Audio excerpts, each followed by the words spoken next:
Welcome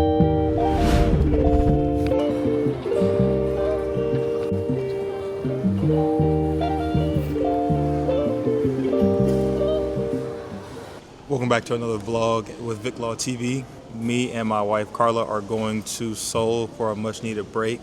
We are currently at the first FIBA window in the 2025-26 B.League season.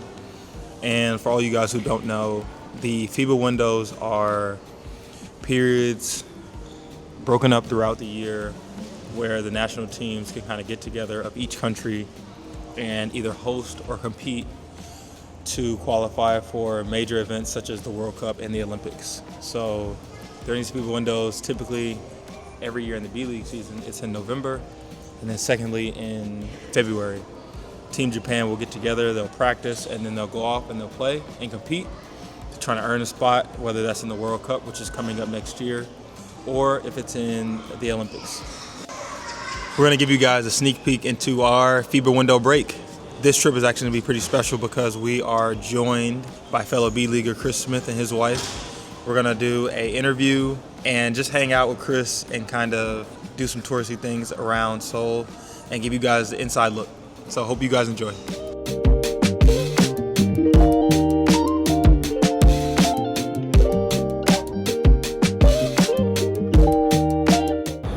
Finally made it to Seoul. Our vacation starts now. It is cold here. Big difference from Okinawa.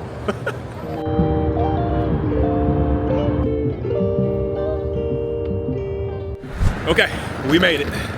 Long travel day, about an hour from the airport down here to Gangnam, but we finally made it. We are staying at a nice hotel. We're staying at the Anand T at Gangnam. The rooms are supposed to be kind of like loft style rooms, so pretty excited about this one. Right.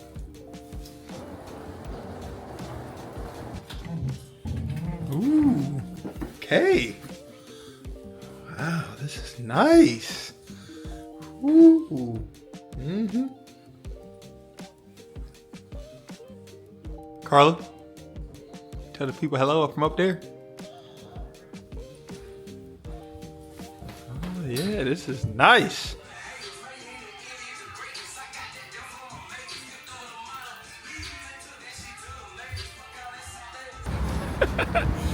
It is cold here, like unbelievably cold. I feel like I'm back in Chicago. Whew. I'm super happy we took care of business against Kyoto and to get to start this break off on a high note. You know, obviously the break would have felt a lot different had we lost those games. Shout out to Kyoto. They are a tough team that I'm sure is heading into this break like everybody else, needing a couple days off. Both players, coaches, and fans. Let's all take a couple days to just get away and have some fun, you know. This is another little stop called Darling Coffee that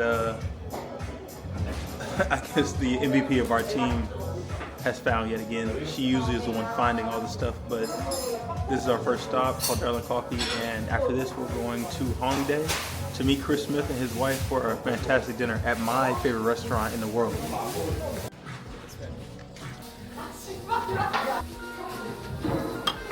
There she go. There she is. Both of them. Look at that. Girl, it's cold. Sorry.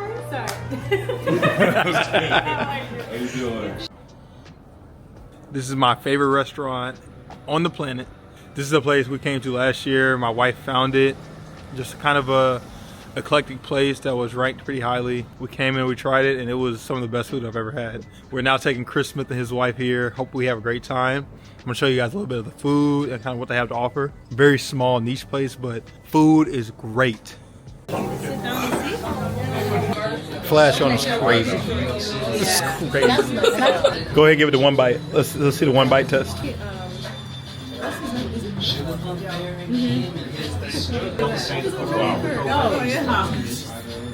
That's it right there?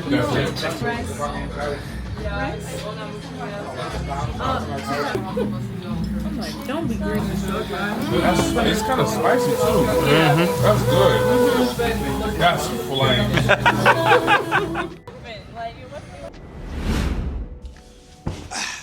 Day 2 in Seoul. We got spas, cafes, shopping.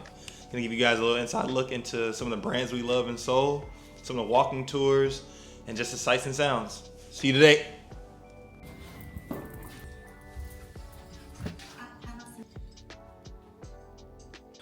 All right, our spa adventure is done and finished. We each had a great 2-hour massage and they threw in a facial at the end. It wasn't too bad though. So now we gotta continue. We got lunch coming up and we're about to take the train. You guys know how I like to golf. Carla took me to a golf store. Finally, it's my favorite golf brand.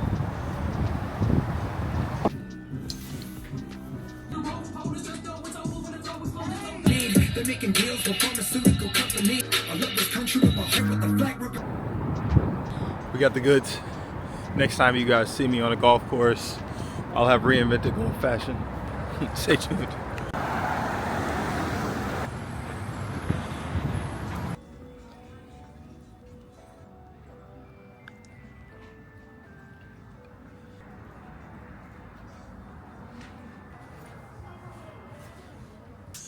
Welcome to day 3 of our trip in Seoul. Yesterday we got lost in Itaewon. We did some shopping, probably too much shopping. We met friends and we had lots of coffee.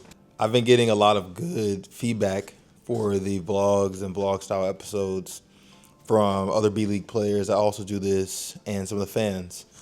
One thing that people wanted to see was for me to talk a little bit more about myself. So each day, this is day 3. Each day I'll give a little tidbit about myself and my journey up until this. So I started off as a rookie in Orlando, playing the G League. I worked my way up and got a 2-way with the Orlando Magic. It was one of the coolest days of my life when I got called up. Interestingly enough, the story of my first day up in the NBA is one that is pretty wild. I played a game in Greensboro, North Carolina, where the Charlotte Hornets G League team is. And immediately the next morning, maybe at 6 a.m., had to catch a flight to get back down to Orlando and play my first NBA game. You know, feelings and vibes were super high. I was super excited. I had gotten off the phone with my dad after I ran through the airport to catch my flight. We got to Orlando, and my bags were missing. So didn't have anything, no clothes, no shoes, nothing. So already off to a great start.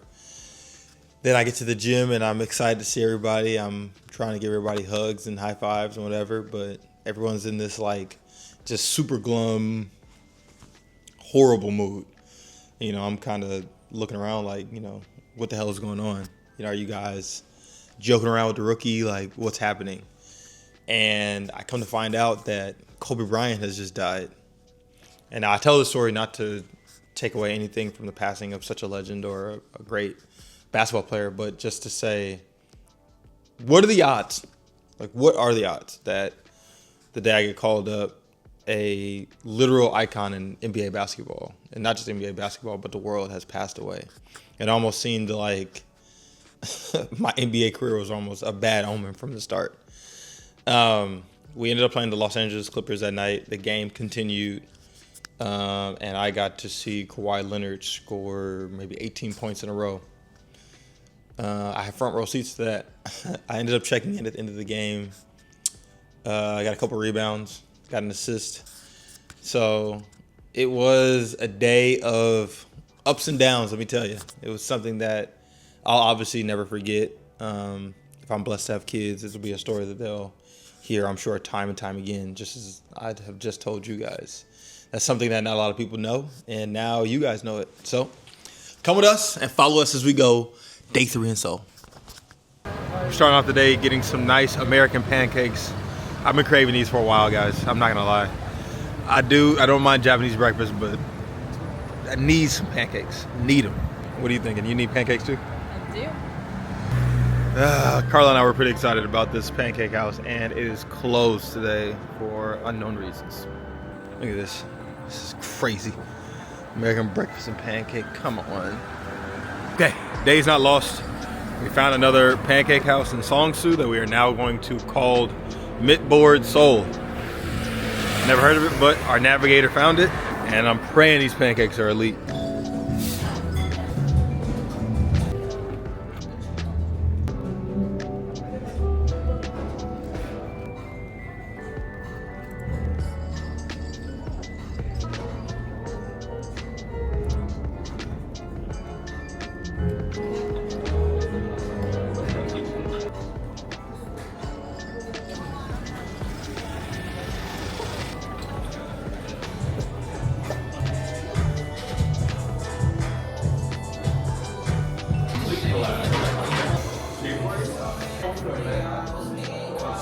It's always beer down. Always.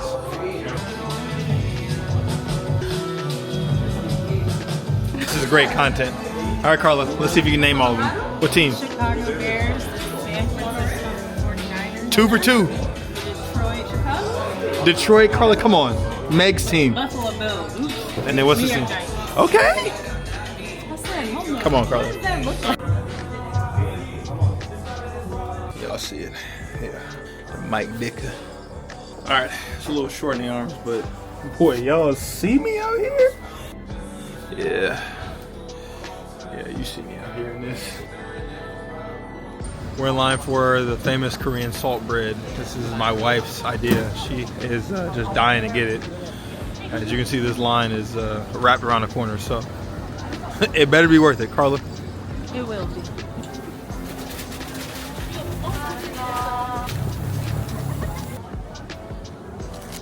One bite rule. It's fantastic. I don't know what they got going on. Give us the flavors. Give us the flavors. Heaven. Butter. Bread. Just enough salt? Salt. I'll be the judge of it. They put a little strawberry jam in this. Good though. Worth the wait.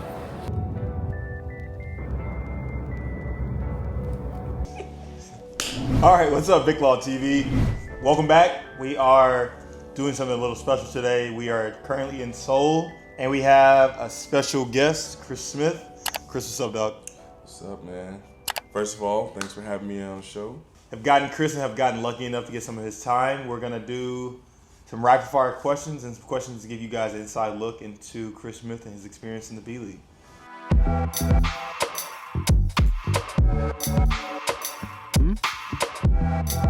So Chris, tell me about how you think your career in Japan has gone so far.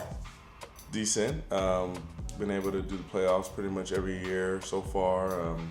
2 Emperor's Cups and been nominated for a lot of things. So just, glad to continue to be here in this amazing opportunity. Nice. What do you think are some of the biggest differences between Japan and some of the other leagues you've played in? You played in Poland, you played in France, most recently Australia. What are some key differences that you see in the style of basketball and the way the league is run? Like a lot of people, when I say this, they don't understand it, but I feel like the physicality that you're allowed to get away with here is higher than anywhere I've played it. Okay.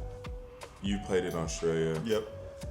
Europe, I think it's even more the physical, like the people there, they're just, bigger people, but the amount that you're allowed to do here is gotta be one of the top.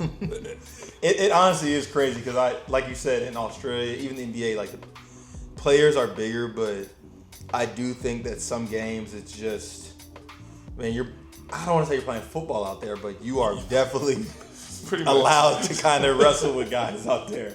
Kind of playing into that, what if you could describe Japanese basketball for people back in America and people who haven't really seen the B.League? How would you what are some key words you would give them in describing what the B.League is like and how Japanese basketball is growing?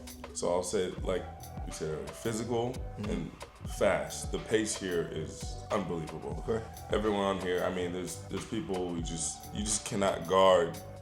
They're just gonna go by you. Right. So you got to get in space.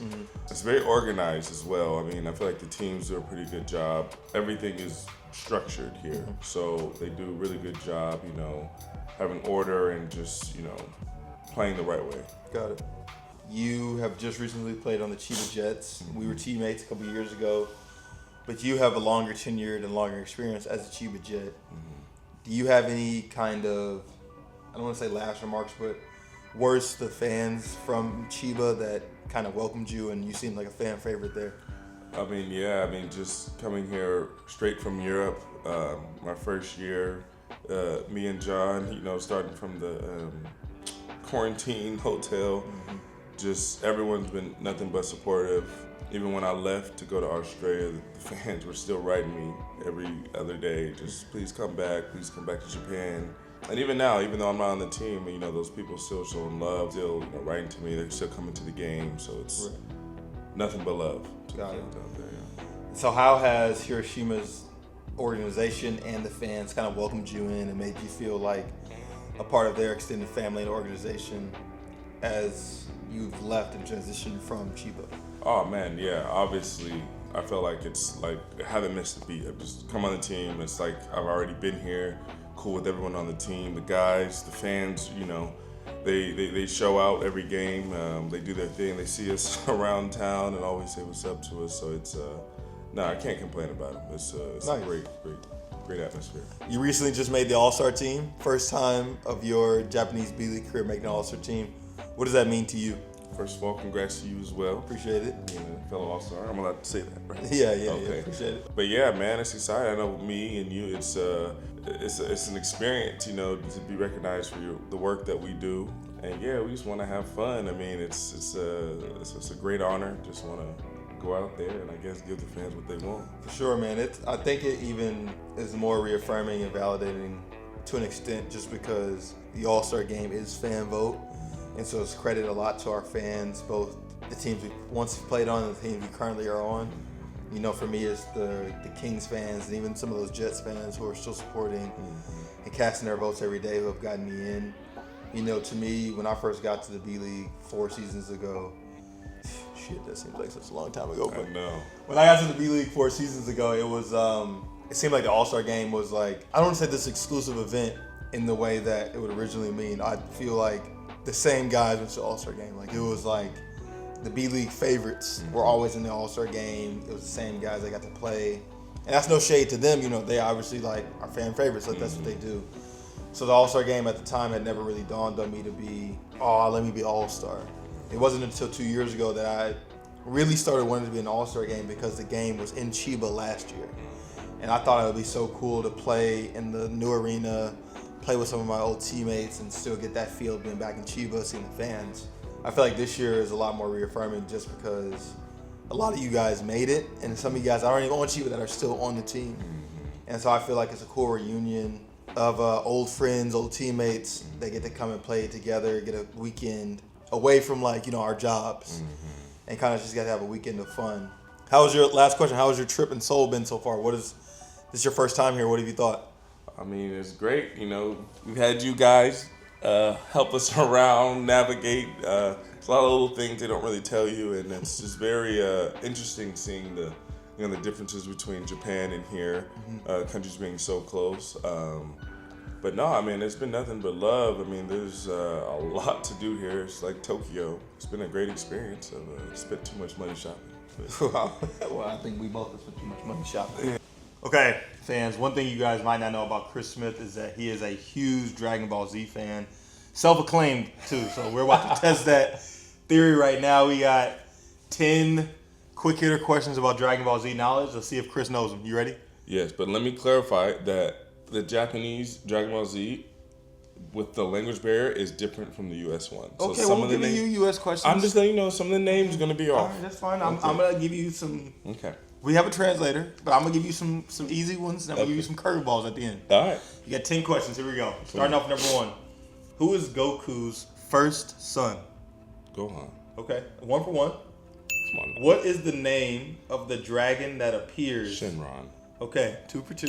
Come on now. You don't think I watched the show? I'm just asking. I guess 2 for 2. Who is the first major villain the Z Fighters fought in Dragon Ball Z? The Z Fighters? This is the first major villain. Yeah.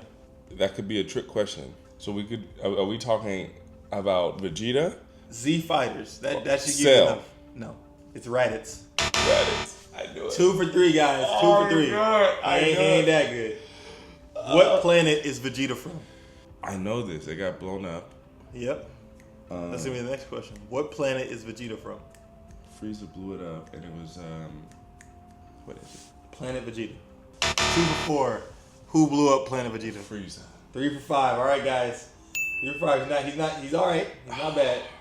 What technique does Goku use to gather energy from all living things?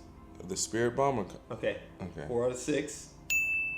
What form did Gohan use to defeat Cell? He was in 1. No, he went to 2.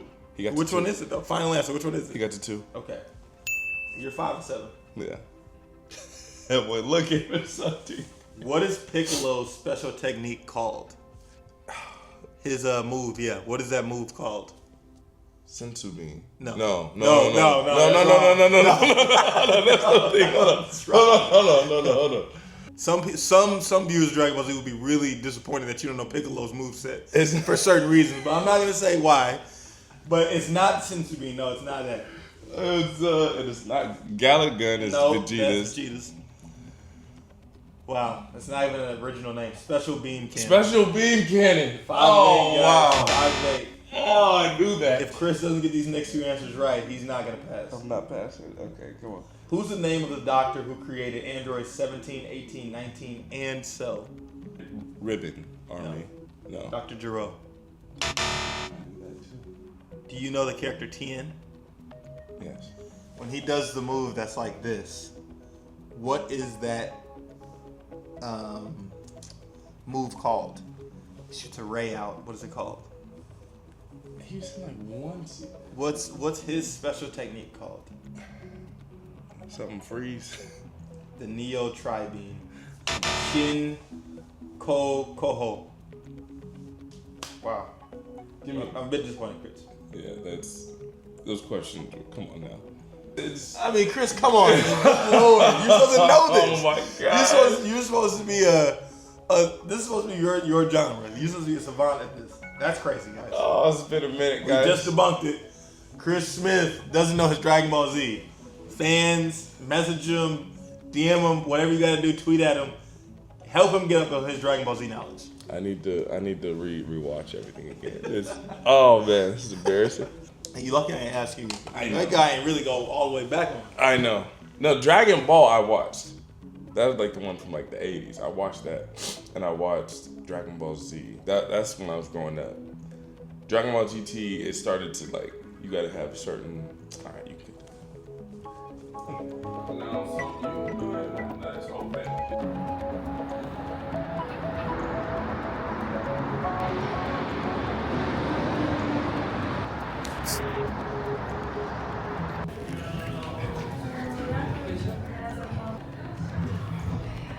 Hello.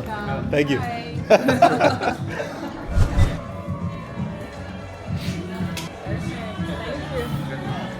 Let's see what's in there. Yeah. Oh, I thought this was the syrup. No, What is that's that? jam.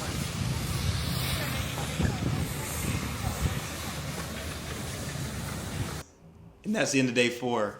And I hope you guys enjoyed this trip to Seoul. You know, I tried to show you everything that I did with a little flair of Vic in there. You know, some laughs, some jokes, some great people.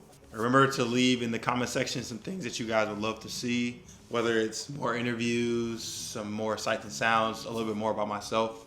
I would love to continue to get better and continue to grow this thing. You know, like I said before in the intro video, Big Law TV is not just about myself, but it's about the fans who continue to support. And I wanted to feel like this is all of our project. This is not just mine, but this is a way for all of us to connect and get a deeper sense of the Kings, Vic Law, and the island of Okinawa. This just so happened to be in Seoul, but you never know what the next episode may bring. So keep following, keep liking, keep subscribing. Tell your friend, tell your grandma, tell your cousin, man. We need all the support we can get, and we're going to continue to grow. Thank you for watching.